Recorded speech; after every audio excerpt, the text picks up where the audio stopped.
do it one more time. You know, we're having a busy off season. We really are. Welcome to Swing Thoughts. I'm golf spiritual leader. That's right. Chris DiMarco doesn't know that, but he's going to find out. We'll get to our guest in a second. That's Coach Tim, performance coach, and Tim O'Connor, o'connorgolf.ca. That's how you get a hold of him. And Timmy, it's good to see you as always. Good to see you. Welcome back to these shores. We'll get into that later. Yeah, I was in London, England for. You want to talk about a deep golf nerd that I am? I got on a plane, flew to London, went to a golf course about 40 minutes north, went to a 3-day golf school, got back on the plane, and came home. Why? I'm a little bit because I wanted to learn a little bit more about my weight shift. Seriously. Anyway, we'll talk about that another time. In the meantime, let's get right to our guest. For a long time, he had a reputation as being one of the most fiery competitors on the PGA Tour.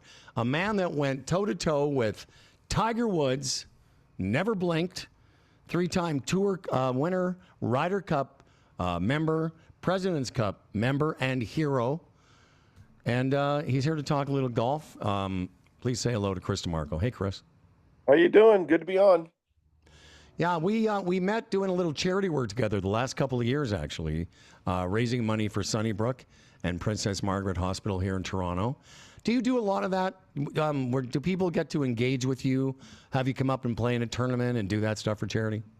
Yeah, we try to do as much as we can. Obviously, the PGA Tour has made billions of dollars for charity over the years, raised billions of dollars. I will say that the National is one of the best courses I've ever played. I didn't like that they played us all the way back this year. We played about 7,500 yards. No, it was ridiculous. It was ridiculous. And I think the low score for the over 50 group was like 76. So yeah, it was too much. It was too much. But yeah, we do as much as we can. Obviously, it's great to give back.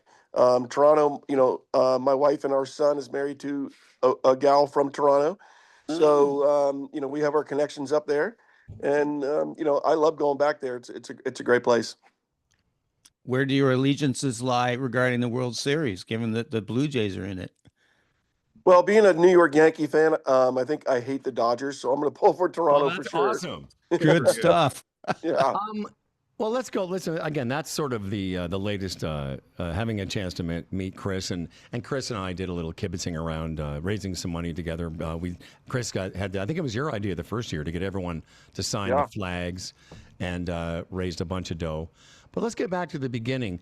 So you were how early in your life did people identify that you were an elite player, an elite amateur? Were you like a phenom at age 10, or did it develop later? Anything but. I moved to Florida when I was 7. I was a New York kid.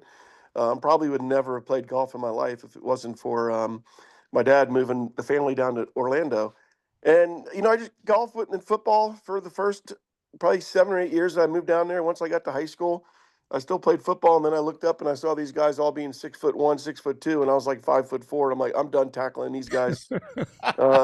So I went to golf, and I just gradually got better and better. I mean, I never really played AJGA. I never played played a lot of Florida tournaments, but nothing crazy across the country. And I just kind of got better all the way through college. And I just kind of peaked my senior year of college. I won 5 times in the spring, and I said, wow, I mean, if I'm beating these guys out here almost every time I'm teeing it up, I got a good chance of making it out there. So myself and Dudley Hart, who was my teammate, was the only 2 guys to make it through tour school from our senior class. And what year was that? That was the fall of 1990, believe it or not. That was a long time ago. Yeah. And he made it to the PGA Tour. I made it to then was the Hogan Tour, which was the Nike Tour, then the Buy.com Tour, and now it's the Korn Ferry Tour. So, I mean, I didn't really do well. I mean, it's so different now. The kids are so much more mature and so much more disciplined at 19, 20 years old. I mean, I was 21 when I graduated, and anything but any of those. And, for me, it was about going out and traveling on my own, getting away, doing things I shouldn't do and learning from it. And, I think the best thing that happened to me was getting married at 23 And, it was great to have my wife travel with me, and we were a team, and, still a team. She caddies for me these days. But it's, I think that's the biggest thing. I think there's so many things out there that draw you the wrong way. But these kids nowadays, they don't do it. They're all disciplined. They all do the right thing. They live like 80-year-old people. Well, It's no, but crazy. the thing, and the difference is when you were in college, university, you weren't professional amateurs. You were high level amateurs. But these kids now, the top 20 kids in university their lives are like mini tour players. They conduct themselves like professionals, and that's why they transition quicker than maybe your graduating class did. Without a doubt. And with the NIL, I mean, a lot of these kids are making a boatload of money, Yeah. in college. So yeah, I mean, they're ready to go once they turn, 20, 21, 22 years old. What about learning kind of off the streets, if you will? I mean, the kids today, I love saying that, some of them also have an entourage. I'm coaching high school kids who want to get college scholarships, coach college players. They've already got all like a team. But what advantage, if you will, is there to learning kind of on your own? Did you take a bunch of lessons? Did you have a group of people supporting you?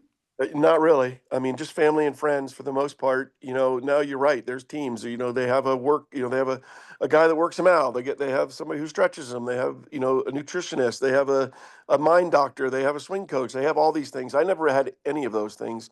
Um, you know, I have a son who's actually going through tour school right now. First stage of Corn Ferry. He's in the middle of his second round right now down in West Palm Beach. And, I always tell people that for every one of me 35 years ago, there's 10,000 that are trying to, compete against him. It's so much harder these days to make it to the top. Talent isn't just good enough anymore. You have to have all the facets need to, all your ducks need to be in a row. Well, obviously, Chris, the mental side of the game now is there's so much more emphasis placed on it when you first got into the game. And now it's equated as a key part of it. And of course, this is a key part of what we talk about.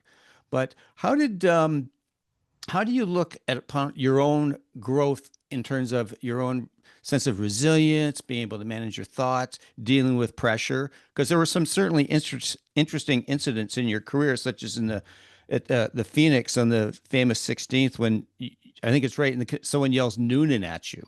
Hmm. So how did you develop your own sort of inner game? I think mine was more the Italian, emotional, passionate kind of guy. I mean, you look at what Rory did at the Ryder Cup this year. I mean, when you challenge somebody and try to get them off their game, and then they're strong enough to actually use that as fuel to move them past it. There's no greater accomplishment than somebody rooting against you and you proving them wrong. And I think that's what backfired on the U.S. at the Ryder Cup this year. And for me, I always kind of took that route. I tried not to have too many people against me because it's a lot more fun when people are rooting for you than it is when they're rooting against you. But I think in my career, I will say I've never really had a mental coach that was on a weekly basis that I have. I have a guy named John Wortman now who's fantastic. I did work with Gio Valiente back in kind of my glory days, and he was great. Yeah. So I mean, you do need somebody on your side. You Well, need somebody to just get everything off your chest. Obviously, my wife is great to do that too, but she don't want to hear about all that crap. She wants to, she once we leave the golf course, the golf is done. So Nice. you need somebody to lay that crap onto, and to have somebody. And a lot of times, it's really not. They're not even really telling you anything. They're just listening, and they're just kind of absorbing what you're saying. And I think that to get that off your chest, I think is a big deal to do. I think Tim makes a great point because I didn't say this to you when we met in person because we were busy doing some work, but I said to Tim before you came on, I said, you were one of my favorite players. And he said, really? Because Tiger was my favorite, but I always loved watching you golf because of the way you stood up to Tiger and others. And I always thought, again, in those days, I cheered for the U.S. Ryder Cup. Anyway, but Really? Oh, I didn't know that about you. Oh no, my God. I said in those days, in the Tiger era, not now. But you were, and I say this respectfully, being a fan of yours, I always felt you were the kind of player that punched above your weight in terms of pedigree and in terms of you just were always there. You just had a tenaciousness about the way you played. And so we've been doing this show now for almost 10 years, mainly on the mental side of the game. And I think it's fascinating that Tim brought up that you seemed mentally tougher than the average everyday PGA player. Would that not be a fair assessment? I think so. And I think, also, you look back at the Tiger era, and, he was obviously the greatest golfer that I ever got to see live up close, in person. I mean, he is still amazing. But I think the thing is that I also always knew that he was better than me. I just knew it. I mean, it wasn't, I mean, and so the expectations weren't quite there. And I always knew that on any given day I could beat him. He never scared me. He never intimidated me. But I think because I kind of relinquished the fact that he was better than me, he could hit shots I couldn't hit. He had a mental game that was, I don't think, comparable to anybody's had anything like that ever in sports, to tell you the truth. The way that he was able to treat the first hole of every tournament like the 72nd hole and you need birdie on it. I mean, to stay focused like that for 72 holes, my head would blow up.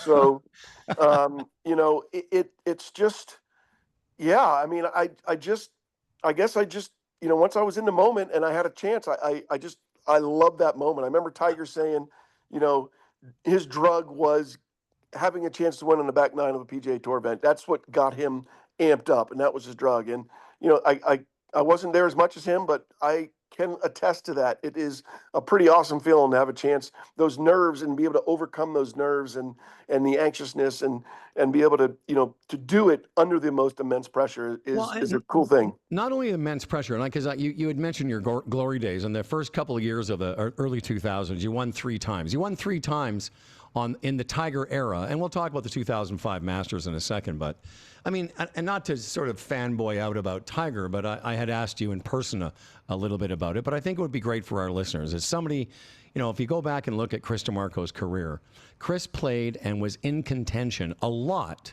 in those years when Tiger was playing. And I just wondered, can you give us some perspective? Most of the people listening here are very deep golf nerds. And listen, I watched you play a few holes at the National. You're an amazing ball striker. You're an elite athlete. But can you give us some sense of what it was like being a guy that could win on the PGA Tour and then playing in the group with Tiger? Yeah, I mean, that was the thing. You always wanted to play with him. You didn't want to play behind him, because if you played behind him, you'd be waiting in the fairway for him, and then everybody would leave, and then the green was wide open. And then if you played in front of him, everybody was kind of running up on you while you were trying to hit a shot into the green, because everybody's trying to see him come up. And you play with him, and you just kind of get stuck in awe a little bit, because he can hit some shots, especially back when he was striping it. I played with him in the 2002 U.S. Open at Bethpage, and my goodness, you had to look this way when the ball was drawn in. You had to look this way when it was cutting in, because the pin was getting in the way of every shot. He just was better than everybody. And I being like myself, you look at the guys that tested him the most, that put him to the test, with Bob May, myself, Rocco Mediate, guys that didn't have Hall of Fame careers on the PGA Tour, but had good careers. And I think it was because we all kind of just gave to the fact that this was Tiger. He was the best player in the world, but we're not scared of him, and we're going to go out and give him our all. And on any given day, like I said, any given Sunday, my best might be better than his best. So I can't let this opportunity to talk to you go by without asking you about being one shot behind Tiger, 16th hole, Sunday at the Masters. He has what Lanny Watkins calls one of the hardest shots on the golf course. I'm interested from the standpoint of a fan, but also student of the mental game. What was going on for you as you watched what happened? He hits the shot up, and we all, see that ball almost, as I talk about, just hanging on the lip and go in. What was happening for you? And then how did you go forward from that? Yeah, that was when I was in the middle of working with Gio Valiente, and our motto for me was expect the unexpected. So in my mind, I had seen maybe 3 or 4 years earlier, Davis Love had hit it in the same spot. The pin was a little bit further back on 16, and he hit the same shot and made it. He kind of hit it up the hill, and it came back in the hole. So I knew that's the only route that Tiger had, was to use the slope and bring it down.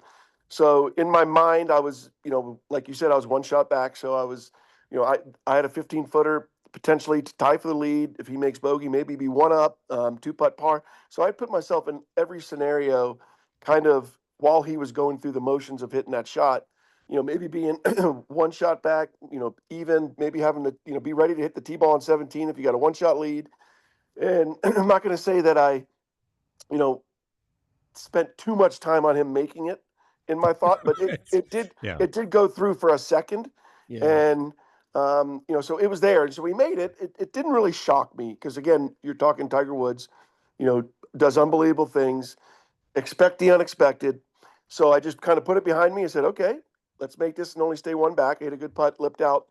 But it didn't like mentally drain me. It didn't mentally like kick me in the butt and say, "Oh my God, it's over now." It just kind of fired me up a little bit and said, "Okay, we can still win the birdie the last two holes or Well, you who almost knows?" chipped in. You almost chipped in on 18 in regulation. I did. I hit a good chip. I don't know how it didn't go in.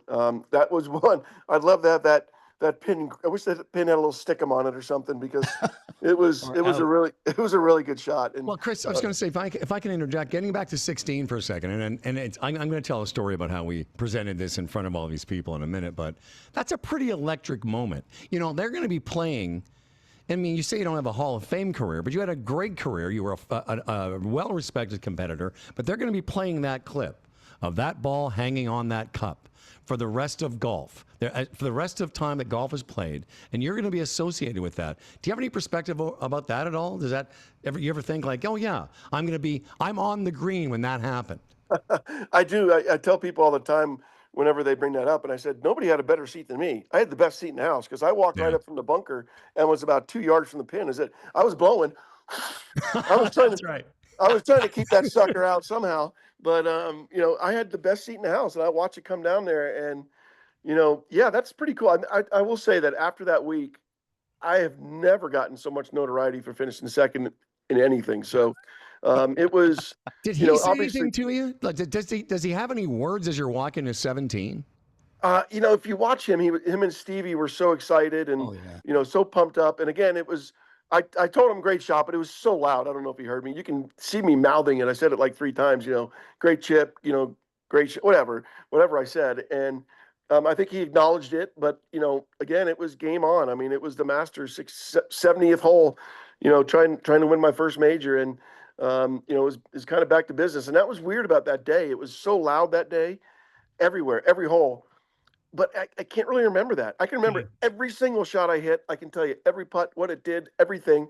But the fan interaction, I remember seeing my old college roommate on the second green when I made a birdie putt, and I saw him there right up against the ropes and just, giving me like a come on. And I mean, just that throughout the day, little thing. I saw Emmett Smith on 18 when I was walking up, just little things like that. But I never really had any fan interaction and never really thought about it. Like I said, I was in such a focus that I've never been in. Tiger's like that all the time. I've been there maybe 10 times in my life.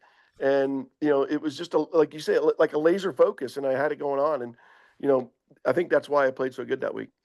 Well, obviously that's one of the got to be the most famous runner-up finish ever in golf. But I mean, you also in like '04, you were finished in the top 10 in 3 of 4 majors. You took VJ to a playoff in the PGA Championship. But what I want to get into a little bit is you also had your amazing moment at the President's Cup in '05 in the Yeah. singles. It came down to you and Stuart Appleby. Why don't you just walk us through what was happening there and what you were thinking about?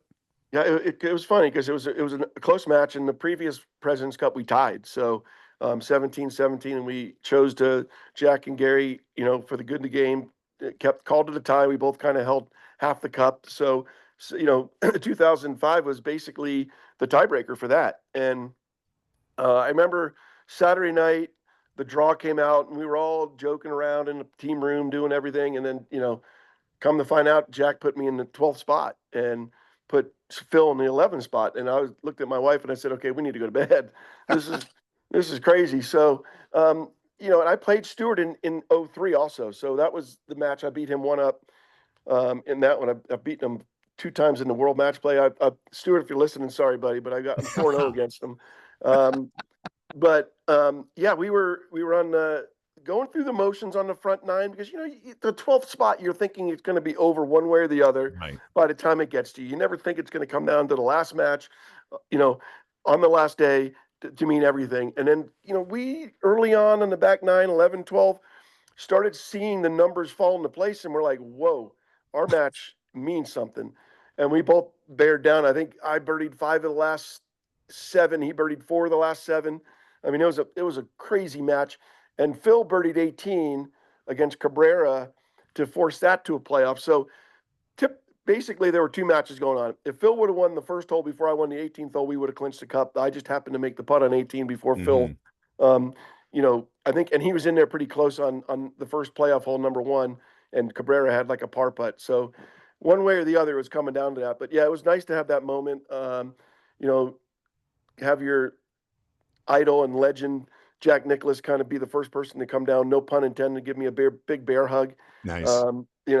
Was pretty cool. And then have all the teammates run on the green, and my wife runs up, and I give her the ball. I said, "Take the ball, don't lose it." And That's just, right. We can keep this one. Well, Chris, we just watched Shane Lowry make that, what was it, 12-footer or what, to retain the cup for Europe in the Ryder Cup. What's it like to stand over a putt knowing you could win the President's Cup for your team? Do you fall on your process? Do you have to keep your mind from getting stuck in the story, what this could mean? Where do you focus? That was probably the most nervous putt that I probably ever hit, because, you look back at Bernhard Langer in the Ryder Cup, and he had that 6-footer. And you look at what he's done in his career. He's he's obviously a Hall of Famer, and, the best Champions Tour player to ever play. And, but it set him back a long time. And, you're over that putt. I have 16 feet. Greens were fast. And I'm like, okay, I want to make this, but the last thing I want to do is run it by 4 feet and miss it and lose the cup, So all these scenarios are running through your head. And I just remember my caddy coming up, and he kind of whispered in my ear. He goes, "This is your moment. You made a million of these. Go make this effing putt." And wow, it just put a calm over me. And I was able to make a good stroke, and it was dead center. And like I said, to have your teammates and everybody run up on the green, and it's a moment. I got the hair in my back of my neck standing up right now. I bet. It's such a, whatever country you come from, whatever side you're on, to be able to have that, for me, American flag on my chest, and do it on American soil in front of our fans was something that I'll never forget. The last 40 years, the European team has won 14 Ryder Cups against the U.S.'s 6. And yet, every year, for some reason, they convince you guys that they're the underdogs. Unbelievable. Give us, like that moment in the President's Cup was amazing.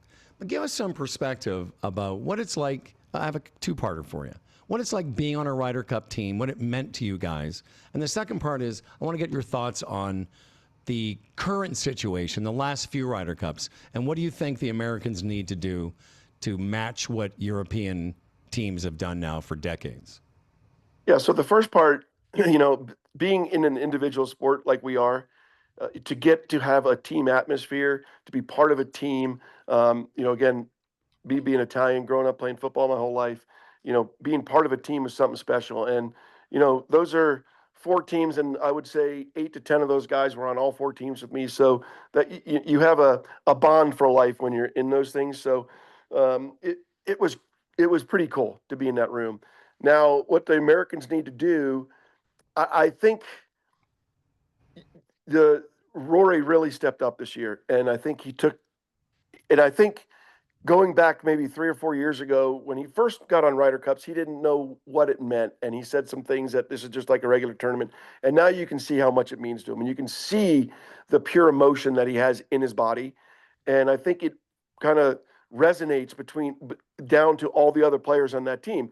And I was at the Ryder Cup this year on Friday, and you got to just take your hat up to the Europeans. Every time the New York crowd was getting ready to we'd make a putt and they were ready to explode, they'd make a putt right on top of it and just deflate it.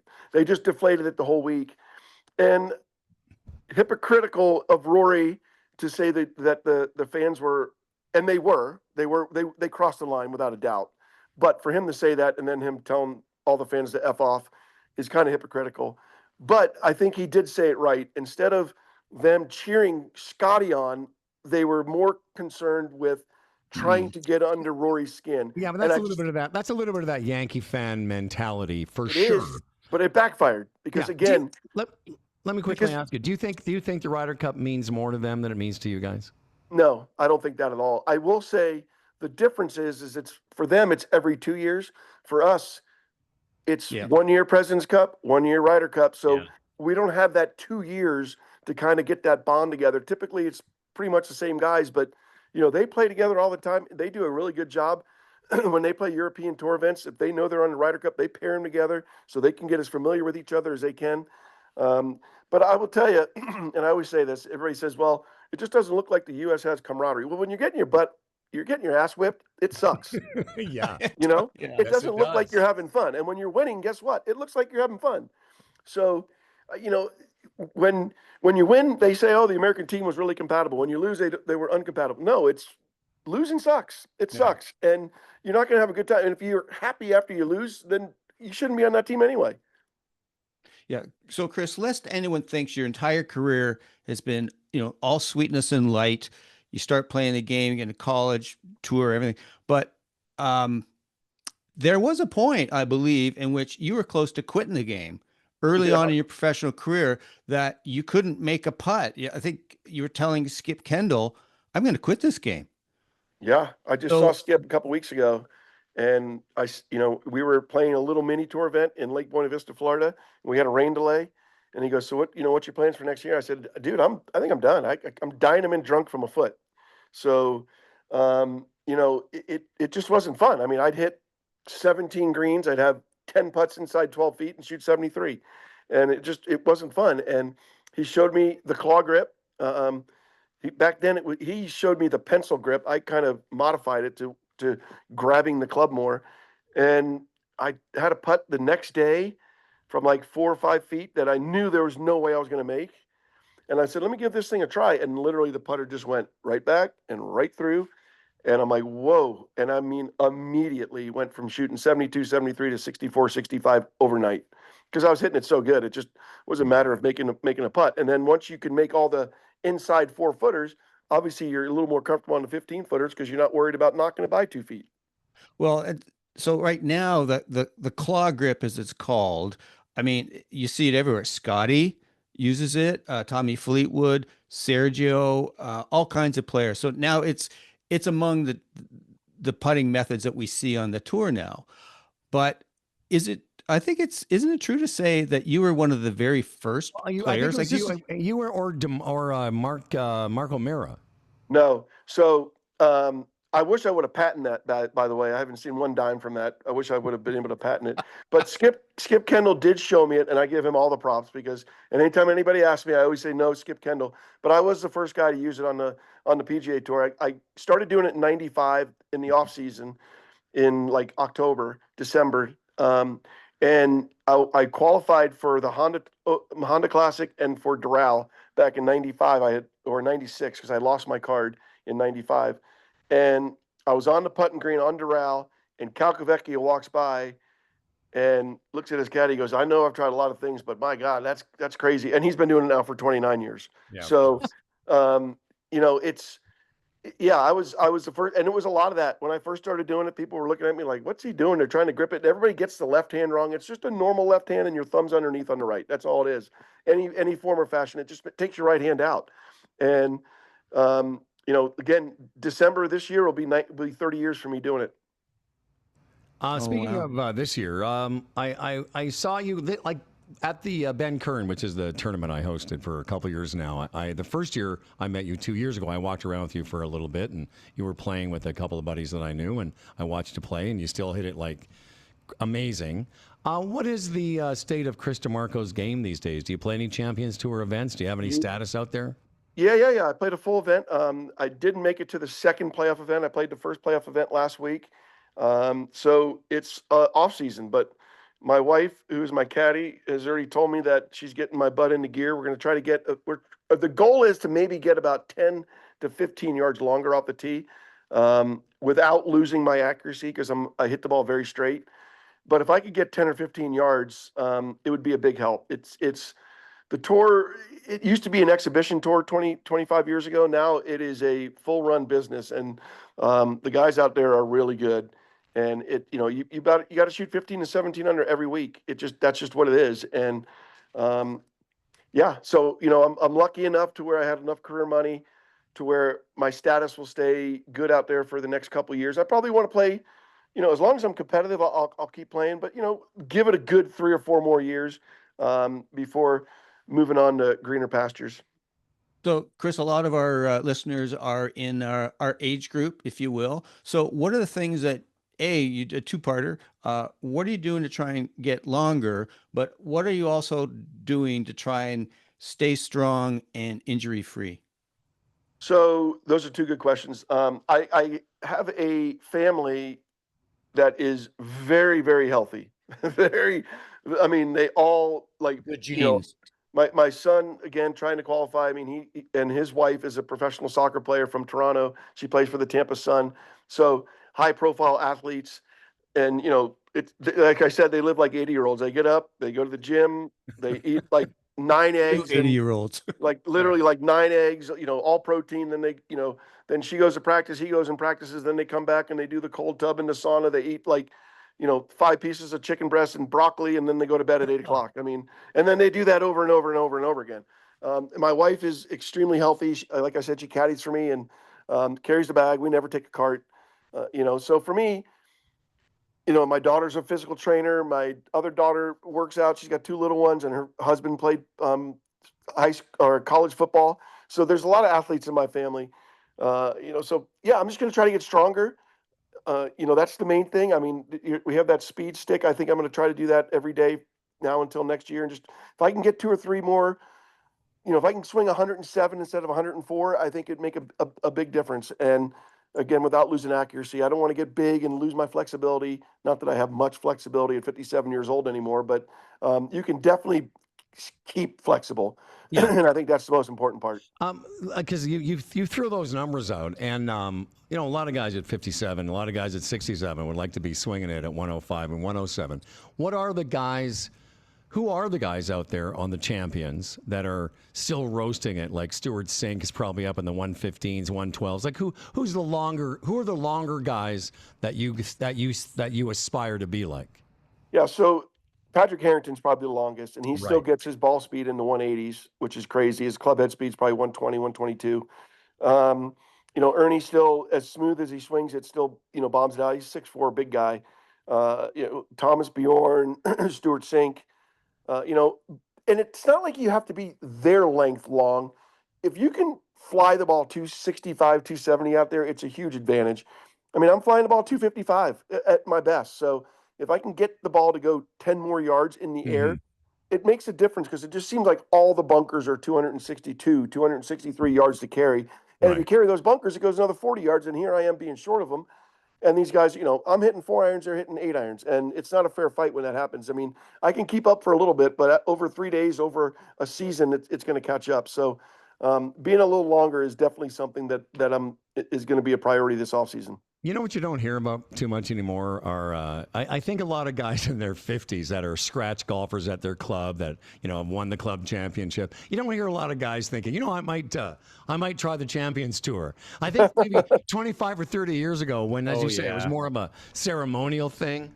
But now I don't hear that as much anymore. Although, so having said that, how many shots would you give me at scratch? What are you, a scratch? I could probably give you 3 aside, probably. I need more than that. Well, you're a scratch. I'm not a +6 anymore. I'm giving you a couple there. All right. When I usually play to a +3 or +4 is what I usually play to with my buddies. But that whole U.S. GIN thing, I never understand what an index is and what a handicap is, and how are you a 3.2 index and I'm giving you 10 shots. I never understood that. Listen, Chris, we've taken a lot of your time, and what a pleasure to have a chance to talk to you. And I really appreciate you doing this, and we changed the time to recording because we wanted to get you on the show. And maybe just a final thought, Tim, about something in the mental side, or do you have a final question for Chris? Well, yeah, my final question is, Chris, how has maybe what you focus on, as you go to hit a shot or over the ball, how has that evolved from the early part of your professional career to now? Like, without going into a lot of detail, what are you mainly paying attention to? For me, it's always been the same. It's always been I need to slow down. I'm a very fast player, especially when the anxiousness and the nerves are up. It's just kind of human nature to move quicker. So for me, I have to consciously, and that's something I worked on with Gio back in the day, was consciously just slow down, walk slower. If my grip pressure normally feels like a 5, it's probably at an 8, so feel like it's a 2. And so I mean, for me, it's knowing the signs that I need to just take a little bit more time, because I'll even hit shots to this day too quick where it's a perfect number, it's right there, I know exactly what I need to do. It's just a driving range 9 iron. I'll just get in there and I'll forget to just put the time and effort in to make sure I'm lined up correctly and make sure that the wind's doing what it's supposed to be doing, and just take that extra. It's not even 20 seconds, it's 7 seconds extra, and just kind of maybe take one extra deep breath. That's all it is for me. Is it's funny when the rules officials come up on tour, and they say, hey, your group needs to pick up. They don't come to me. They look at the other guys and say, you two need to That's pick it right. up, because they never have to worry about me playing slow. So, that's it. I mean, really, just being conscious of the speed that I play at is something that's very important. Well, listen, man, like I said, it was a real pleasure to meet you. I hope we get a chance to see you next year at the National, and I'll make sure I'm going to go back there in a couple months for an event, and I'll make sure that they don't put you guys back at the tips. Yeah, I'm moving it up next year for sure. I'm moving it up. Thanks for having me, guys. I had a great Chris time. DiMarco, thank you again, my friend. You got Thank you, Chris. Bye. There he is, Chris DiMarco. Remember I said there'd be an awkward part? This is that awkward part. This is what you just said. You just go now. All right. Take care, guys. Okay, man. I don't know. Is it 10 years I've been having that conversation with guests before the show? About that. Yeah, just to remind you, if we haven't ever shared that with the audience, but so usually before, because with Chris, or a lot of guests, we had them with us just for a minute or two, before we hit record. And I always say, listen, there's going to be an awkward part where I'll say, okay, that's it. Thanks for coming. And I said, you won't be sure because you'll have forgotten. Anyway, they always do. Yeah. The way he told the story of Tiger at the National, it was just, the timing was so perfect, because I kind of set him up the way you did. I said to the audience, I said, well, for you people don't remember, in 2005, this guy was on the green when Tiger Woods hit that famous chip. And I said, Chris was at that point, just like you said, one shot back, eventually got to a playoff and lost to Tiger. I said, but Chris was on the green for one of the most iconic moments in sports. And I had the microphone, and he's standing next to me. And I said, Chris, just when that ball was on the lip and it was just turning and the Nike logo came up, I said, what were you thinking? He just went, he just took the microphone and he fucking cracked everybody up. It was so good. Just the way he did it. He grabbed the mic and just started, trying to blow the putt away. Man, it was funny. So good. It's great. Yeah, he's a real good guy. A great guy. And, there's a guy who's got perspective, eh? He knew, yes, he would have loved to have won a green jacket, to be known as a guy who beat Tiger Woods, in his prime. But it's quite obvious that he has the perspective and gratitude that he had the career that he had on the PGA Tour. He was, he went toe to toe with Tiger frickin' Woods. And players like Vijay Singh in a playoff. Vijay was one of the top. He might have been the number one player for a while. There, he absolutely was. He was the only one. He was the only one that interrupted Tiger Woods. Yes, that's run right. At number one. Yeah. I also thought it was interesting that he reminded us that the guys that had success against Tiger. Yeah. In Bob May at the PGA, Rocco at the U.S. Open, DiMarco at the Masters, they were sort of not the marquee players of the day. They weren't the VJs, the Phils, the Ernies. Those guys famously wilted at times. Yeah. Ernie, I know this just from reading about it. Like it really screwed with him. Like they just felt like they couldn't beat Tiger Woods. Well, and Chris's perspective about, they accepted that, whereas maybe Phil thought he was as good and with with good reason, etc. But Bob May and and Tiger or Rocco and Chris DiMarco, those are the ones that really pushed Tiger Woods because they felt like, hey, I've got nothing to lose. Yeah. He is better than me. Yeah, it's interesting. I love that perspective. He went like he's going toe to toe, like we said, against Tiger Woods, but he knows that Tiger's better than him. I mean, but he's still gamely giving it. But one of my favorite stories of how Tiger would make guys wilt was told by David Faraday when he was like a fairway foot soldier for CBS. And it's years ago. And so Tiger's playing he's playing with Ernie Els. And Tiger's got some shot. He's like 230, 240 away. And he's in the rough, ankle deep rough. Oh, yeah, and he hits this 4-iron to about 6 feet. And it just stops, like the proverbial butterfly with sore feet. And Faraday's mic is open. And all of a sudden you hear, fuck. That's right, Ernie. And the producer goes, was that you, David? No, it was Ernie. Yeah. Yeah, it was, like I've often thought about Phil Mickelson, who I loathe, but I have some empathy because I thought about Phil there's a whole category for me in sports. The one that comes to mind is there's a category of guys that were the best of their time, but for someone like, the guys who played during Michael Jordan's years, who had Hall of Fame careers, who you can barely remember. The guy that finished second the year that Gretzky won the scoring title with 212 points. I don't know who it is, but I do remember that they scored. It might have been Mike Bossy. Also scored like 60 goals. Like there were some guys in that era of Gretzky that had Hall of Fame careers that on any other era would have been the most celebrated player in that sport at that time. And Phil Mickelson would have been that. Phil Mickelson's career in any other segment would have been, generational. Mm-hmm.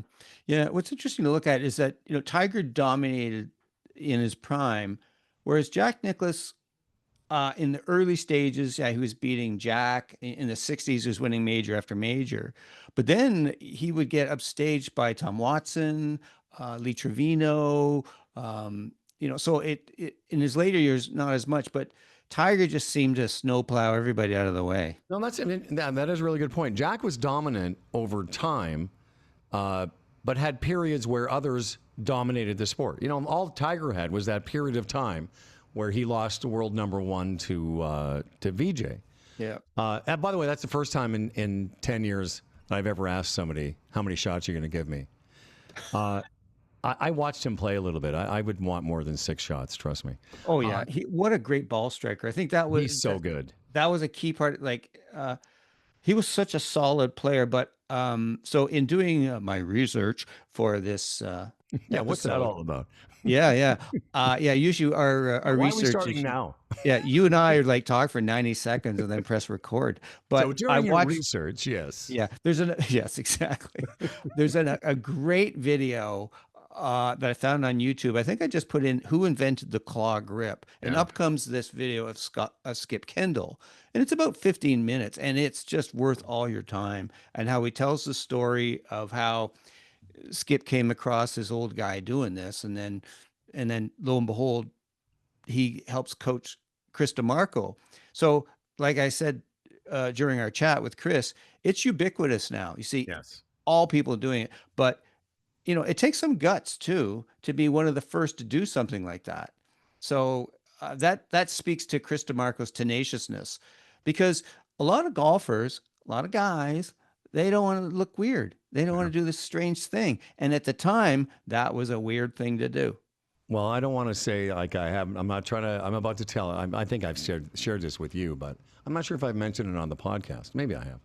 But and again, I'm not comparing myself to Chris and going to the club, but I had a conversation with our dear friend Carl Morris, and I enlisted his help because I was, like going along this whole summer, hitting 10 and 12 and 13 greens, and shooting a lot of mid-70s rounds where I'd hit 13 greens and 3-putt 4 times, and I was turning a lot of 72s into 76s. So I had this conversation with Carl, basically just saying, like, I got to do something different because my putting is not helping me. And we had this conversation. He said, well, and I threw out a couple of different things. And I said, you know, one of my friends, Kent Osborne, Scratch Attitude, Guru Kent, I said, he's a heads up putter. And Carl said, well, why don't you try that? And I was like, just what you said. My first reaction was kind of internally, I thought, well, it's going to look kind of weird if all of a sudden I start putt looking at the hole. But we made a pact. I made a commitment that I would try it. And I know exactly when I started because it was the weekend after I three putted like 19 times at the Willie Park. Like literally, I shot 86 that day and I hit 12 greens. Like it was pretty gross. Yeah. So the following weekend I had a club tournament, a 2-man event. You know, it wasn't like a big tournament, but it meant something. And I started right away doing it. And I can tell you, one of the reasons my handicap is back to scratch is because in the last 6 or 7 weeks of the season, I shot par or better more times than I had in the previous 4 months. And only because I started to not just make putts, I just stopped three putting doing it. And up until I played with Kent on Monday. Now it's just part of what I do. And it's funny because a couple of times, two quick things. A couple of times I played a really good round of golf with somebody that knows me fairly well. Shot 71 on men's night a few weeks ago. And at the end of the round, toward the end of the round, they saw they said, have you been putting like we're on the 16th hole? They said, have you been putting like that the entire round? I go, I've been putting like that for 6 weeks. Because the point being, no one gives a shit about what you're doing. If you're thinking of making a change, you won't. No, it won't look weird because no one cares. Right. And I can tell you, like, the other thing is, it's just fun doing it. It's like it's freed me up in a way, and I've been one of those guys that's been a good ball striker, but maybe not a great putter forever. Yeah, you know, I've just never been as good a putter as I'd like to be to shoot the scores. But I had, you know how on the GGID or whatever, not the GGID, the Golf Genius. Yeah, That's not what I'm trying to say. On Golf Canada, you can see how many of your scores count, and as everyone knows, it's 8 out of 20. Well, I had 10 rounds between the beginning of September and the beginning of October, where 7 of those 10 rounds counted for my handicap. So that's a lot of low scores. And just putting, looking at the hole. Yes, I still three putt the odd time, but now it's not like every round. Now it's occasionally. And what a difference. Like, it's crazy. I wish I'd started it years ago. Yeah. So, you know, what's really interesting is that because I'm a deep golf nerd, and our listeners are deep golf nerds, they're going to be thinking, you know, maybe I should try putting looking at the hole, or maybe I should try the claw or something. But here's the thing that happened first is that you had to get over your resistance. Absolutely. You had to cross that line of going, oh, I'm going to look weird. What are guys going to think? What are they going to say? Am I going to get, you know, the needles and the barbs in the clubhouse? I did. By the way, I did. One of my buddies, when the first time he realized I was doing it, he goes, "What are you, that guy now?" I said, "Yes." He did. He said, "Are you that guy now?" I go, "Yes, I am. I'm that guy." Yeah, well, thank you for being that guy, because that's often where we need to look to take our game forward, or to do anything in life to get. So many people feel stuck. Yeah, there's a certain book about that. Are you referring to the Getting Unstuck 7 Practices for Golf Nerds forward by Golf Stars Leader? Yeah, I was not going to draw that kind of attention to it, but thank you. But the Getting reason Unstuck available where fine books are sold and on Amazon. Exactly, right there. Where people feel stuck in their golf and in their life is because a lot of it's just fear. You know, this is going to be different. This is going to be weird. What are people going to say? I'm going to be uncomfortable. I don't want to fucking do this. But one of the best things you can ever do for yourself is to get uncomfortable. You toe that line and you just take a step forward. And that's where people start to make breakthroughs. Golf, life, business, relationships is when you break through that resistance. And I use this line all the time. The first thing you realize that, hey, I didn't die. And now you start to see, now the stories and the belief systems that you have, they start to like, maybe that belief system wasn't as hard as I thought. Maybe now that I've sort of helped crack the veneer of it, now I can see what I'm capable of and what the possibilities are. And I think you make an excellent point about stepping over the line, excuse me. And that's why it's important to have a guy like Tim O'Connor and Carl Morris, because it was the conversation with Carl that gave me a little bit of, not confidence, but like I had certainly somebody that I was going to be responsible to. What's the word I'm looking for? To be Accountable. And we had a conversation, like I wasn't going to try it for one round or one day and see. I was going to give it I was going to try it for a period of time. And I made that commitment to him, and I was accountable to that. Same with, you think about Matt Fitzpatrick, won the U.S. Open, and now chips cross-handed. Yep. But there's a lot of guys listening that have trouble chipping, stubbing, chipping, two chipping. They can't quite make good ground contact, but would be afraid to do it cross-handed because of how it would look. Well, I'll tell you how it would, my personal thing about putting now, heads-up putting, first of all, and we still, one of the things we've always wanted to do and we've never done is get Sasho McKenzie on this show. Oh, yes, exactly. But if you want to go look at his research about heads-up putting and why it's so effective, it's fascinating. But the point being, at first I was a little bit reticent, but I can tell you once I stopped three-putting and started sinking putts, I didn't give a shit anymore how it looked. And I've played a lot of golf in the last 6 or 7 weeks with people that don't know me, people that do know me, people that have never seen me putt. And I can tell you the number of times that people didn't even notice until the third or fourth time I sank a putt. They're like, wait a minute, were you looking up just now? I go, just now, and the entire round. So I would recommend it. And one of the things Kent said to me when we were talking about it, a while ago, I asked him about it, and he's right. It's just a fun way to putt. It really does engage your awareness. It engages your natural ability to judge distance, because I can tell you, my distance control has never been better.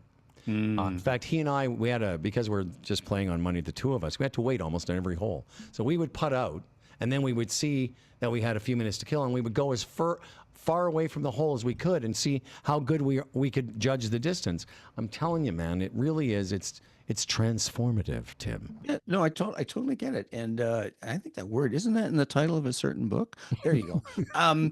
But, lest anyone think Coach Tim, straddles the line of his resistance and bravely steps over all the time. No. I participated in a really interesting call. I don't have it now. It's EVO is the acronym for this group. It's a bunch of really interesting people who look at sports as, not just a vehicle to, get creative, learn mastery in what you're doing, but kind of change the world in many ways. But anyway, I forget the fellow's name, but he started off the session with what's called tapping.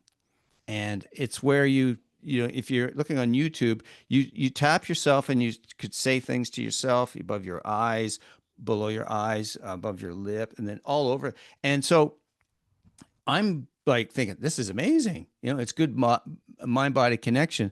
But here's where I'm getting at with this resistance bit. He said, so, he's talking to a lot of coaches. He said, so why don't you, so you could invite your players to do this. And right away I'm thinking like, really? I introduced to my clients are going to think I'm so fucking weird. Hey, I got news for you. They already do think you're weird. But you know what? In the nicest way.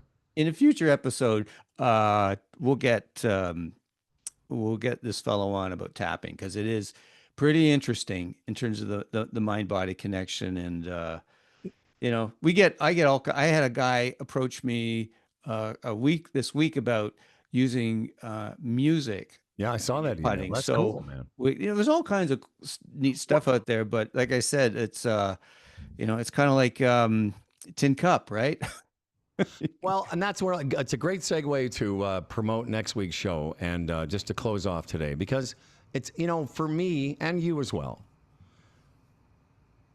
and hopefully some of the people listening have tried out or have thought further on some of the things we've talked about for years now, and maybe taken a chance and enlisted your help, or people that reached out to me for guidance on strategy and decade and things. But one of the reasons I got on a plane last week and went and spent 3 days with this guy is because I could recognize from his YouTube videos that he had a different way of thinking about golf and golf swings that resonated with me. A couple of things I picked up from him just watching his videos made a big difference, and I was just scratching the surface of it. So next week we're going to have a conversation with this character, and look him up if you want. His company is called GRF Golf. His name is Marcus Bell. Just a guy from he lives 3 or 4 hours north of London. And people come from all over the world to take lessons with this character. Even and from the Greater Toronto area. From the Greater, well, and I'm going to tell you, he's a real character. He's a real character. He's a very caring guy, super smart, and he comes to the golf game, comes to the golf swing from a different perspective. And I spoke to a friend of show yesterday, and he asked me the question. He said, "So was it worth it?" And I paused for a second, and he thought I was hesitating because it wasn't worth it. And he sort of quickly went and he said, "Oh, was it that bad?" I go, "No. I said, "The reason I paused is I don't know where to start to tell you how worth it was to me." Yeah. And how much I got out of it. And it increased my knowledge. And I said to Marcus halfway through the second day of this 3-day school, I said, "I realized today that I've been looking in all the wrong places for the answers that I knew were missing. The holes in my golf swing, I knew I had some things that were missing. I just didn't know where to look." Yeah. And so that was, you want to talk about transformative. It was a very different experience, and one that is, aligned with the seeker of golf knowledge and nerddom that I am. Yeah, exactly. So hey, Marcus is gonna be our before we guest wrap next week. up, how's Yes. it going with the Golf for Fitness thing or whatever Par it's for called? success. Par Amazing. for Success. Thank you. Par for Success / Humble and Fred. Thanks for asking, actually. I'm 6 weeks into this, doing it 6 days a week. I'll tell you right now, nerds, I did it before the show today. It took me, my mobility stuff is about 18 to 20 minutes. It's not, because right now I'm at the mobility stage. The next stage is the increase the strength stage. But their theory is if you can't move correctly, then there's no point in lifting weights on top of it. But I can tell you the one quick takeaway was this. I have taken less Advil, and I am in less pain, and the lower left side of my back is less bothersome than it has ever been since I became an old, decrepit, bastard. But yeah, it's going pretty well. And Are you still a bastard? I am. Timmy, let's tell everyone to fasten their seatbelts. When is the audio version of Getting Unstuck going to be ready? I have no idea because Okay, I haven't I started thought we had an recording it. announcement. No. I just it's on the task list. All right, We'll just it's say on that. the task list. If you want, I know a professional voiceover character that would be more than happy. No, I'm just kidding. Does No, he you live in should- the Greater Toronto area? You should do. I told you. I've only done one of them in my life, and I did it's somebody else's book, but I did the audio version of it, and it's a real tough voiceover gig. And Yeah, I wanna, but at this point I just can't reconcile the time invested in terms of Yeah. time invested in other things that produce more money.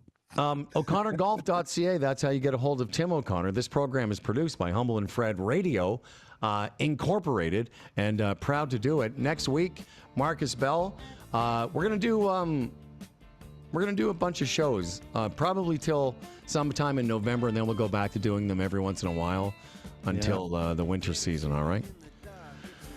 Okay, kid. Thank you very much to everyone, and Thank you. We'll see you in a week. Sound of the river, you stop and you hold everything. A band is blowing Dixie.